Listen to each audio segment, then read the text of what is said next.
আশেপাশে এরকম অনেক মানুষ আছে যারা আমাদের মানে হিংসায় ফেটে যায়, প্রচণ্ড হিংসা করে, এবং এরা আমাদের কাছের লোক হতে পারে। তাই জেনে রাখাটা অত্যন্ত জরুরি যে কে হিংসা করছে আর কে করছে না। কারণ এরকম মানুষের থেকে না, বিশ্বাস করো, দূরে থাকাটা অত্যন্ত দরকার। কারণ এরকম মানুষের কাছে থাকলে তুমি একটা নেগেটিভ ভাইব পাবে। তাই কি করে জানবো যে কে আমাকে হিংসা করছে না করছে? চলুন 4-5টা বিষয় নিয়ে আলোচনা করে নিই। সর্বপ্রথম, এরা কি কারণে তোমাকে অপছন্দ করছে তুমি বুঝতে পারবে না। মানে এই যারা তোমাকে নিয়ে প্রচণ্ড হিংসা করে, তাদের একটা নর্মাল সাইন হচ্ছে তারা তোমাকে প্রচণ্ড অপছন্দ করবে। কোনো কারণ নেই অপছন্দ করার, তুমি তার সাথে কোনো খারাপ ব্যবহার করোনি, কোনোদিন খারাপ কোনো কটু কথা বলোনি, কিচ্ছু হয়নি, কিন্তু তবুও সে তোমাকে খুব বাজেভাবে অপছন্দ করে।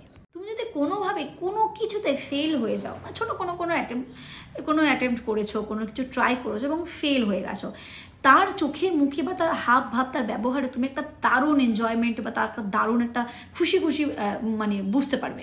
তোমার লাইফে কি হচ্ছে না হচ্ছে তার খুঁটিনাটি তার জেনে রাখা দরকার। যে তোমার প্রতি ইন্টারেস্ট নেবে তারই তো ডেফিনেটলি হবে, এবং যারা জেলাস করে তাদের মধ্যে এই সাইনটা ভীষণ দেখা যায়।